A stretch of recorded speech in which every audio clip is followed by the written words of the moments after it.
Hello दोस्तों, welcome to my YouTube channel BL Jilohiya में आपका स्वागत है। हमने एक सीरीज़ शुरू की थी विद्यालय की जो इंटर्नशिप रिपोर्ट होती है, फाइल होती है, उस फाइल के हमने खंड वाइज हमने वीडियोस बनाए हैं। फर्स्ट, सेकंड और थर्ड खंड की हमने बात कर ली थी।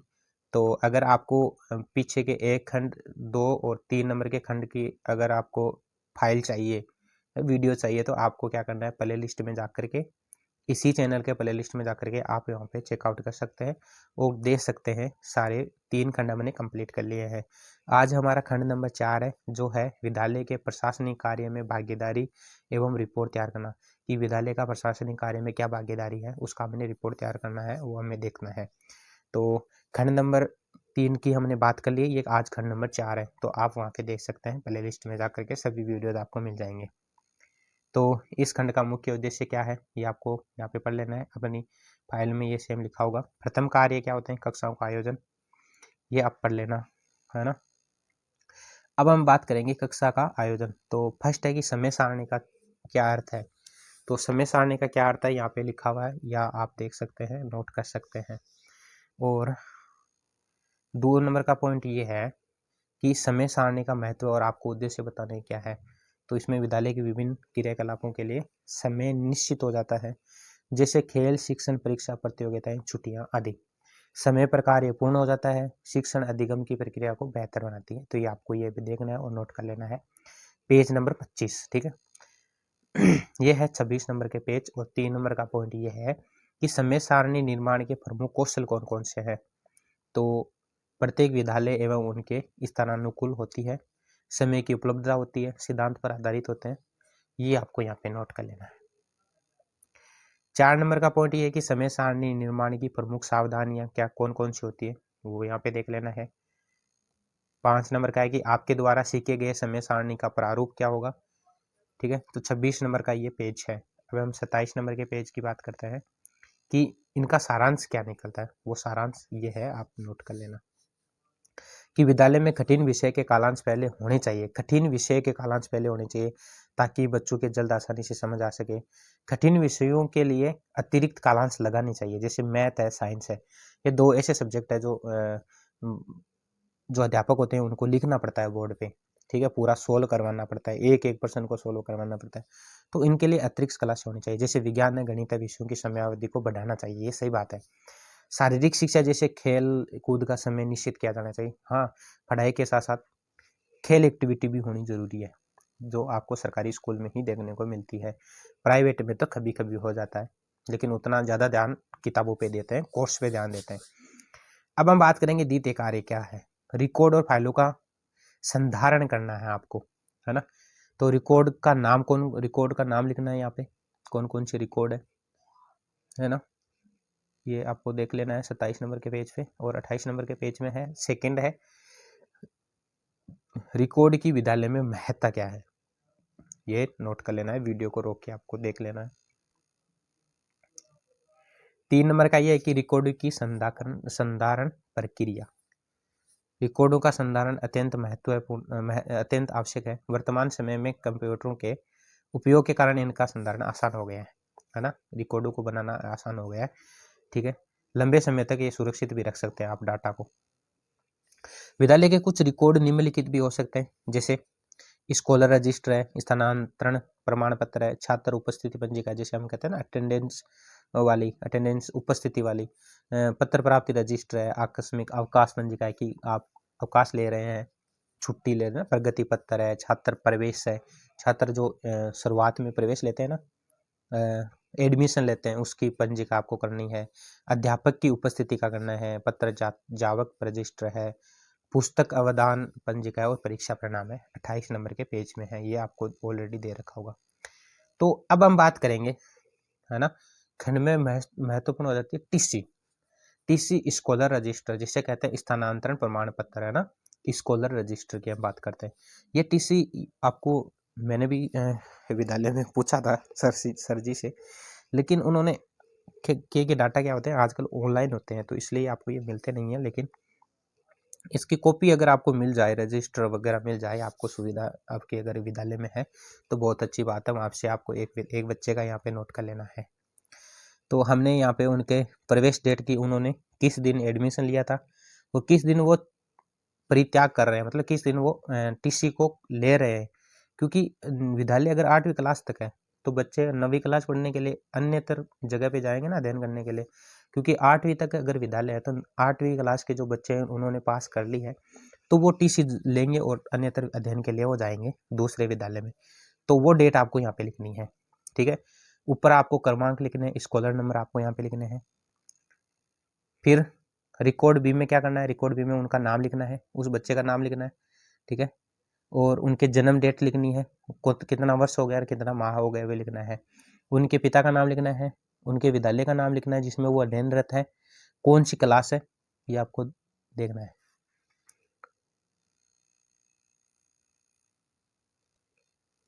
अब रिकॉर्ड सी देखना है कि डेट ऑफ बर्थ आपको क्या करना है, हिंदी में शब्दों को लिखना है जिनकी डेट ऑफ बर्थ है वो। एक बच्चे का बनाना है, ठीक है। यहाँ पे आप एक बच्चे का लिखना है, छात्रा और छात्र का नाम, जाति और धर्म। यहाँ पे एक बच्चे का बनाना है आपको, एक लड़के का, एक लड़का हो या लड़की उसका एक का ही बना लेना है, ठीक है। रिकॉर्ड एक का ही बनाना है यहाँ पे एक ही बच्चे की जन्म डेट यहाँ पे लिखनी है। रिकॉर्ड सी है, रिकॉर्ड सी में आपको दे रखा है क्लास, क्लास दे रखी है कौन सी क्लास की है वो, है ना। तो 8वीं क्लास का होगा और 9वीं क्लास में वो अब आगे जाएगा, इसलिए 8वीं क्लास का है।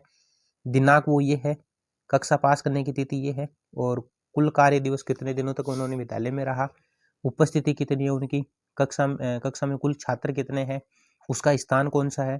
और ये टिश्यू जो लास्ट में लिखते हैं कि मतलब ये तो रजिस्टर में होता है, उनके हिसाब से वो लिखा जाता है, वो लास्ट में अपने खुद का बच्चे का यहाँ पे साइन करना होता है। और यहाँ पे प्रधानाध्यापक और प्रधानाचार्य का सिग्नेचर वगैरह होते हैं यहाँ पे, है ना। और लास्ट में यहाँ पे दिनांक और हस्ताक्षर प्राप्त करता जो बच्चा यहाँ पे छुट्टी से ले रहा है वहाँ पे उनके क्या होते हैं, साइन होते हैं, यहाँ पे हस्ताक्षर होते हैं। तो ये आपको नोट करना है। 29 नंबर का पेज है, 30 नंबर का पेज ये है। छात्र प्रवेश पंजिका, जो एडमिशन लेते हैं ना छात्र, उनका एक रजिस्टर होता है, वहाँ पे उनके सारे डिटेल होते हैं, उनका खुद का नाम होता है, उनकी माता पिता का नाम होता है, उनका जन्म डेट क्या है वो होता है, कौन सा धर्म है, कौन से गांव के, सारे डिटेल है ना शुरुआत में यहाँ पे लिखे होते हैं। ये रजिस्टर से आपको नोट कर लेना है, ठीक है, कि एडमिशन वाला रजिस्टर आपको लेना है और यहाँ पे नाम लिखना है। कोई सी भी क्लास ले सकते हैं आप, 6वीं 7वीं 8वीं का, ठीक है। तो ये उनका रजिस्टर संख्या है ना। और ये उन छात्र छात्राओं का नाम है जो कलांश में होते हैं, ए क्लास में। और ये उनका जन्म दिनांक है, और जो वो प्रवेश लेते हैं तब उनका कितनी उम्र होती है, ठीक है, वो है जिस जिस दिन वो एडमिशन लेते हैं उस विद्यालय में, तो उनका कितने वर्ष के वो होते हैं ये लिखा हुआ है, कितने माह के। माता पिता का उनका नाम है, उनके पिता का क्या व्यवसाय है, कौन सा उनका गांव है, राजस्थान में वो कितने समय से रह रहे हैं, तो सभी जन्म से रहते हैं, है ना। और उनका धर्म और जाति क्या है, ठीक है, वो आपको धर्म या जाति यहाँ पे लिख लेना है, ठीक है। जितने भी विद्यार्थी होंगे, है ना, क्योंकि जो देखो सरकारी स्कूल में इतने होते हैं 10-15, अगर आपके विद्यालय में ज़्यादा है तो आपको सारे को यहाँ पे नोट कर लेना है, और ये आपको विद्यालय से उपलब्ध हो जाएंगे एडमिशन रजिस्टर, ठीक है। फिर आपको क्या करना है, स्टूडेंट एडमिशन रजिस्टर। फिर जो लिखा था ना हमने यहाँ, ये है ना, यहाँ पे लिखा ना, इन्हीं के आगे दूसरे पेज में ये लिखना आपको, ये दूसरा पेज में लिखना है कि नाम विद्यालय जिनसे वो पढ़ा हुआ है, तो जिससे वो पढ़ा हुआ है वो उसके विद्यालय का नाम लिखना है, प्रमाण पत्र, ये आपको सर्टिफिकेट नंबर जो है वो रजिस्टर में मिलेंगे। और भर्ती और उत्तीर्ण होने का दिनांक, कौन सी क्लास में वो एडमिशन लिए हैं, एडमिशन एंड पासिंग, कौन से साल उन्होंने एडमिशन लिया ये होगा, ठीक है। और ये आपको नोट कर लेना है देख के। अगर आपको साफ दिखाई नहीं दे रहा है तो जूम कर लेना, है ना। ये 31 का है, क्योंकि ये थोड़ा छोटे छोटे इसमें लाइन वगैरह छोटी है तो इसलिए ये मुश्किल हो रही है आपको देखने में, तो ये आपको जूम करके देख लेना है, सेम ही है, ठीक है। तो यहाँ पे क्या करना है, पेज उपस्थिति पंजिका, जब हम क्या करते हैं उनका वो अटेंडेंस लेते हैं ना, वो होता है ये अटेंडेंस, उपस्थिति रजिस्टर होता है ना, जिसमें हम हाजिरी लेते हैं, हमारी भाषा में हाजिरी लेते हैं। क्लास 8 का ये है कक्षा आपको यहाँ पे नोट कर लेनी, कौन सी कक्षा का है और कौन सा सेशन है। और उस रजिस्टर से आपको क्या करना है, उनके स्कॉलर रजिस्टर नंबर यहाँ पे लिखने हैं, उनका नाम लिखना है, फिर वो प्रेजेंट लगाना है। ठीक है, ये 1 माह का करना है। आगे वाले पेज में ये 1 माह का है, मतलब किसी जैसे जुलाई में लगता है, जुलाई, अगस्त, सितंबर, अक्टूबर, नवंबर, दिसंबर, जनवरी, फरवरी तक आप कोई से भी 1 मंथ का लेके और उनका यहाँ पे लिखना है। और आपको संडे की छुट्टियाँ लगानी है। ठीक है, और बीच में कोई सी भी छुट्टी आती है, ठीक है, कोई की जयंती आ जाता है, कोई दिवस आ जाता है, तो वो भी आपको यहाँ पे छुट्टी लगानी है, और अब्सेंट यहाँ पे लगाना है और प्रेजेंट यहाँ पे लगाना है। ठीक है, तो इतने बच्चे हैं, उनका मैंने प्रेजेंट और अब्सेंट लगा दिए, जो है या नहीं है। और जो मैंने ये दिसंबर का बनाया, ठीक है, और ये हमने छुट्टियाँ का भी लगाया, रविवार और छुट्टी होती है। फिर यहाँ पे देखना है कि कितनी अटेंडेंस है टोटल, योग कितना है, छात्रों की संख्या कितनी है, ये आपको यहाँ पे नोट कर लेना है कि कुल छात्र कितने हैं, है ना, जिसमें बच्चे कितने हैं, उसमें लड़कियां कितने हैं, लड़के कितने हैं। फिर आपको अनुसूचित जाति एससी के कितने बच्चे हैं, बच्चियां हैं।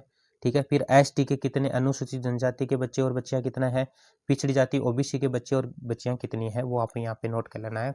और जनरल के यहाँ पे आपको नोट करना है। वो तो आप अपने विद्यालय के जितने भी बच्चे हैं उनके हिसाब से आपको करना है। मैंने यहाँ पे दिसंबर माह का लिया है, 2023-24 का है। मैंने यहाँ पे अवकाश भी दिया है संडे का, और बीच में जो अवकाश होते हैं प्रेजेंट अब्सेंट लगा लिया। लास्ट में आपको यहाँ पे योग करना है कि कितने टोटल में से कितना यहाँ पे, चलो जूम करते हैं थोड़ा ताकि पता चल जाए। तो इस माह में प्रेजेंट कितनी है और अगले माह में कितनी है, ये योग आपको यहाँ पे देखना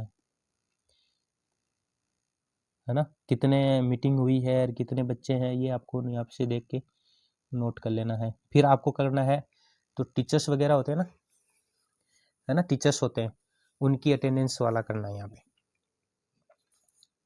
तो यहाँ पे क्या करना है, आपको संस्था का नाम लिखना है, जिस विद्यालय का आपको यहाँ पे नाम लिखना है, और नाम और उनके पिताजी का आपको यहाँ पे नाम लिखना है। उनकी योग्यताएं लिखनी है कि उनके पद कौन से हैं, उनकी योग्यताएं कौन सी है, कब किस टाइम में वो आते हैं और किस टाइम में वो जाते हैं, ये आपको यहाँ पे कर लेना है। तो दिसंबर का है तो इसलिए 10 बजे लगती है, 4 बजे वो छुट्टी हो जाती है, इसलिए मैंने 10 और 4 लिखा है यहाँ पे। हमने छुट्टियाँ भी यहाँ पे नोट कर लिए। जितने भी स्टाफ है उन सारे स्टाफ का नाम लिखा है, कौन सा उनका सब्जेक्ट है वो भी हमने लिखा है।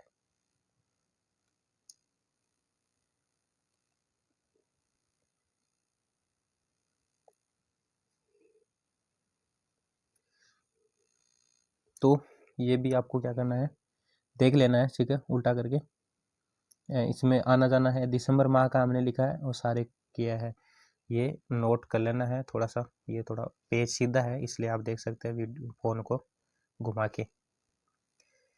अब आगे बात करते हैं, आगे आ जाता है पत्र प्राप्ति रजिस्टर की दिनांक क्या है, किस दिनांक को आपको पत्र प्राप्त हुआ है। कोई पत्र होता है ना, जिला शिक्षा विभाग से या माध्यमिक शिक्षा विभाग से कोई पत्र होता है, प्राप्त होता है, वो किस माह में किस डेट में वो प्राप्त हुआ है, उनका पत्र संख्या क्या है, उनके दिनांक क्या है, ठीक है, और कहाँ से प्राप्त हुआ ये भी आपको यहाँ पे नोट करना है। तो ये आपको यहाँ पे देख लेना है किस डेट को हुआ है, कौन सा प्राप्त पत्र जो आपको लेटर प्राप्त हुआ है वो नोट करना है, यहाँ पे डिटेल देनी है। जावक रजिस्टर की बात करनी है, ठीक है, तो किस डेट को आए हैं, संस्था का नाम क्या है और विषय क्या है, किस विषय आया है, और इनके शीर्षक एवं क्रमांक यहाँ पे लिखने हैं, ये देख लेना, स्टाम्प वगैरह। और आगे वाला है गवर्नमेंट ऑफ राजस्थान, राजस्थान सरकार के द्वारा अवकाश का है।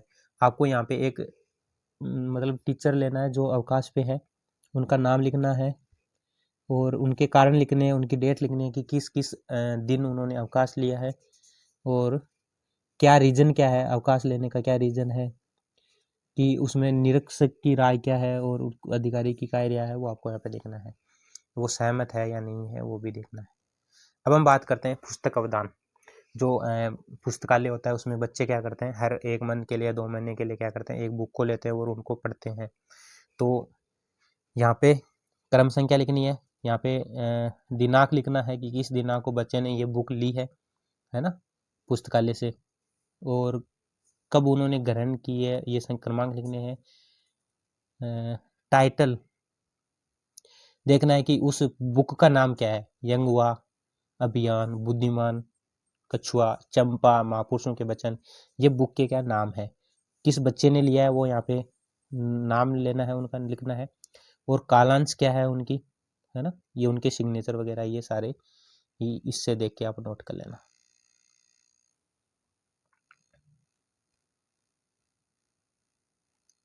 ये है परीक्षा संबंधी नियम जो कि ऑलरेडी दे रखे होंगे फाइल में। प्रगति पत्र है, कौन सा सेशन आपका 2023 23 24 है ना। रजिस्टर छात्र, रजिस्टर का कितना नंबर है, और छात्र का नाम क्या है, कौन सा कक्षा का है, जन्म डेट क्या है, उनके पिता का नाम क्या है, उनकी माता का नाम क्या है, संरक्षक का नाम क्या है, और पिता संरक्षक का पता क्या है वो लिखना है। ठीक है, ये आपको देख लेना है, नोट कर लेना है। अब हम बात करेंगे अध्ययन प्रगति पत्र की हम बात करेंगे। नाम क्या है बच्चे का, कक्षा कौन सी है, क्रमांक कौन सा है, अर्धवार्षिक में कितने नंबर आए, वार्षिक में कितने नंबर आए, परीक्षा परिणाम का है ये, है ना, जो रिजल्ट आता है ना हमारी परीक्षा परिणाम की बात करते हैं, तो कौन सा उत्तीर्ण हुआ या फेल हुआ या पास हुआ, कितने % आए हैं, कौन सा ग्रेड आया है, कौन सा स्थान आया कक्षा में, ठीक है, हिंदी में कितने नंबर आए हैं। प्रथम जांच का मतलब एक तो प्रथम टेस्ट होता है, फिर द्वितीय टेस्ट होता है, फिर अर्धवार्षिक होती है, फिर तृतीय टेस्ट होता है ना। ये जब हम छोटे थे ना तब पहले एक तो प्रथम टेस्ट होता था, फिर द्वितीय टेस्ट होता था, फिर अर्धवार्षिक परीक्षा, फिर एक तीसरा टेस्ट होता था। इनके जो नंबर होते हैं ना, ये नंबर ऐड होते हैं, तो यहाँ पे 5 प्रथम टेस्ट में 5 नंबर के आते हैं, द्वितीय में भी 5 के हैं, लेकिन अर्धवार्षिक में है ना 50 और 20 के हैं, और वार्षिक में 70 और 30 100 के हैं। ये आपको देख लेना है, नोट कर लेना है कि किस विद्यार्थी के किस विषय में कितने नंबर आए हैं। और प्रथम मूल्यांकन, द्वितीय मूल्यांकन, तृतीय मूल्यांकन, चतुर्थ मूल्यांकन, पंचम मूल्यांकन, है ना, 20 में से कितने नंबर आए हैं, कौन से ग्रेड आए हैं, ये आपको नोट कर लेना है। और लास्ट में यहाँ पे अपने इस स्कूल की यहाँ पे मोड़ लगवानी है। ये है कक्षा वर्ग, कक्षा है 6वीं और 7वीं का, तो आपको एक कक्षा में बच्चे का यहाँ पे नाम लिखना है और उनके रिजल्ट बनाने हैं, सभी के बनाने हैं कि कौन से विषय में उनके कितने नंबर आए। ठीक है, ये आपको जूम कर लेना है।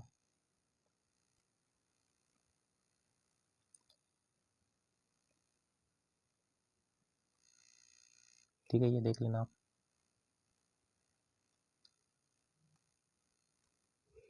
ये आगे वाला पेज है, कौन सा 70 कौन सा है, ठीक है। ये पेज दोनों सेम एक ही पेज के हैं, आपको उन्हीं बच्चों के क्या करने हैं, जितने भी विषय होते हैं उन विषय में आपको नंबर देने हैं। प्रथम टेस्ट में 5 के देने हैं, ठीक है, द्वितीय में भी 5 देने हैं, तृतीय में भी 5 देने हैं, लेकिन अर्धवार्षिक में आपको देना है या तो आप 80-10 दे देना, या 70 और 20 में दे लेना। जहाँ पे देखो यहाँ पे दे रखा है, यहाँ पे देखो अर्धवार्षिक में उनको नंबर दे रखा है, अर्धवार्षिक है ना, यहाँ पे अर्धवार्षिक नाम लिखा है, यहाँ पे 50 और 20 में से दे रखे हैं, और वार्षिक में आपको 70 और 30 में से दे रखे हैं, जो आपको यहाँ पे सेम यहाँ पे यही करना है। ठीक है, ये थोड़ा छोटा लिखा हुआ है क्योंकि लाइनें छोटी है, अगर आपको समझ में नहीं आता है तो और भी वीडियोस जो है ना आपको यूट्यूब पे मिल जाएंगे, वहाँ से आपको नोट कर लेना, अगर यहाँ पे दिखाई नहीं दे तो। देखो सीधी बात बता देता हूँ, है ना, और इसका अगर आप कहेंगे तो इसका एक पर्सनली एक दूसरा वीडियो डाल देंगे, वहाँ पे आपको जूम करके मिल जाएगा। आगे बात करते हैं कि निम्नलिखित में से किन्हीं 2 रिकॉर्ड के बारे में आपको जानकारी यहाँ पे विस्तार से लिखनी है, तो ये आपको यहाँ पे नोट कर लेना है, जानकारी यहाँ पे लिखी हुई है, 2 रिकॉर्ड की आपको जानकारी लिखनी है। तो पहला एक तो हमने रिकॉर्ड बनाया कि छात्र प्रवेश की हमने बताई थी, एडमिशन लेने वाली, एक छात्र की अटेंडेंस की हमने बताई थी रजिस्टर की, एक टीचर अटेंडेंस की हमने बताई थी, तो वो आपको यहाँ पे रिकॉर्ड है, जैसे छात्र उपस्थिति का, अटेंडेंस का, है ना, रिकॉर्ड बनाया था, वो यहाँ पे नोट कर लेना है, वो रिकॉर्ड यहाँ पे बनाना है। एक पुस्तक अवदान पंजिका रिकॉर्ड, जो पुस्तकालय होते हैं, बड़े बड़े लाइब्रेरी होती है, वहाँ से बच्चे क्या करते हैं, पुस्तक को ले जाते हैं पढ़ने के लिए, तो वो अपना नाम वगैरह लिखते हैं। वो रिकॉर्ड है यहाँ पे बनाना है। पुस्तक अवदान पंजी का रिकॉर्ड 45 नंबर का पेज है। अब आ जाता है तृतीय कार्य, है ना।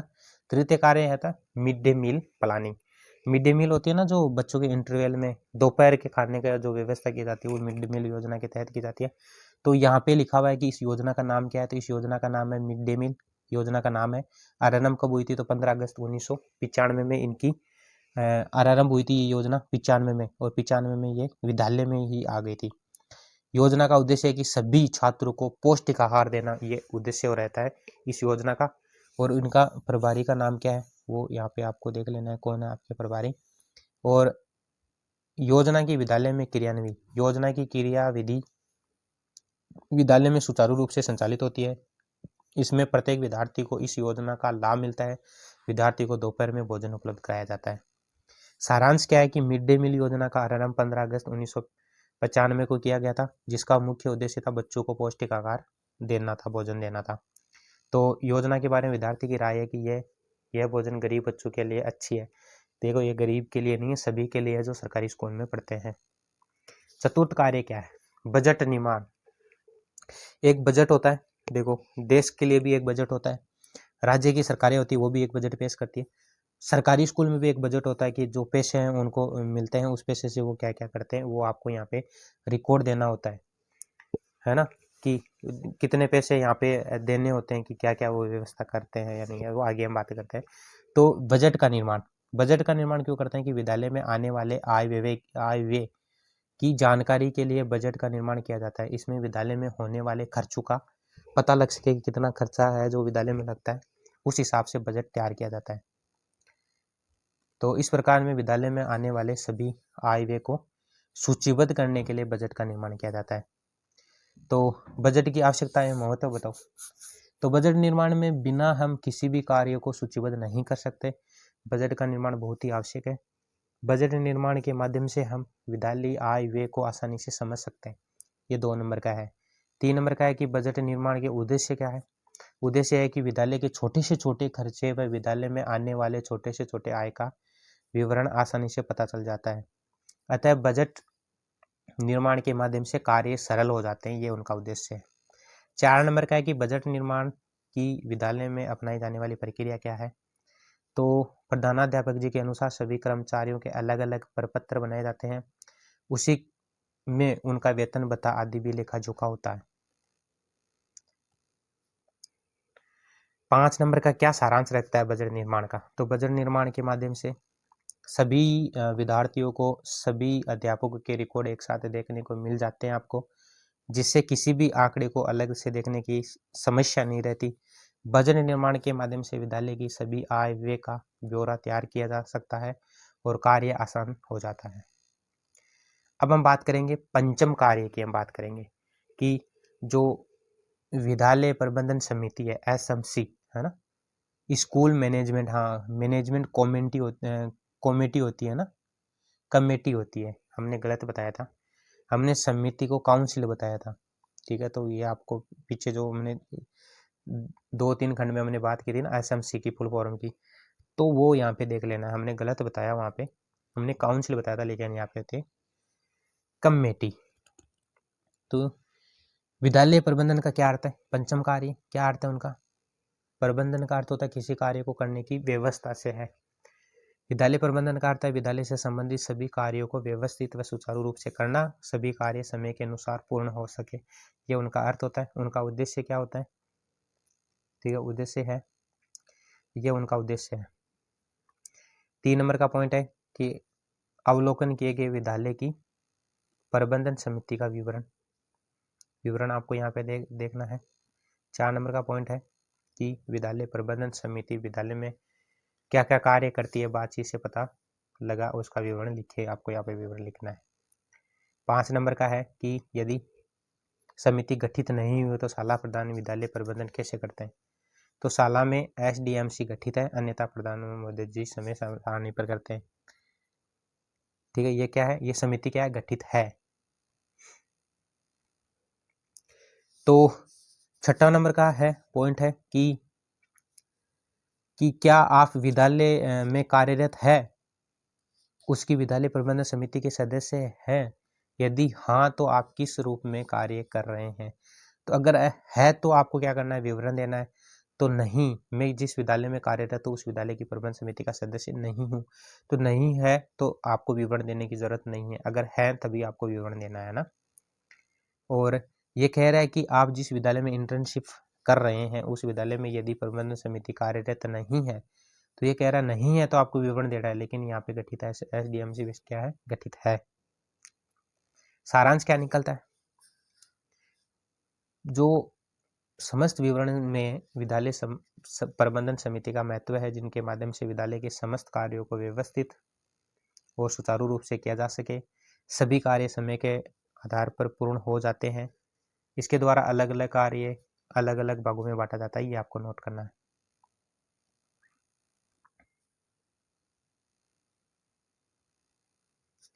तो यहाँ पर सारांश हमने कर लिया है। तो उम्मीद करते हैं कि 4 जो खंड है 51 नंबर पेज तक हमने कंप्लीट कर लिए हैं।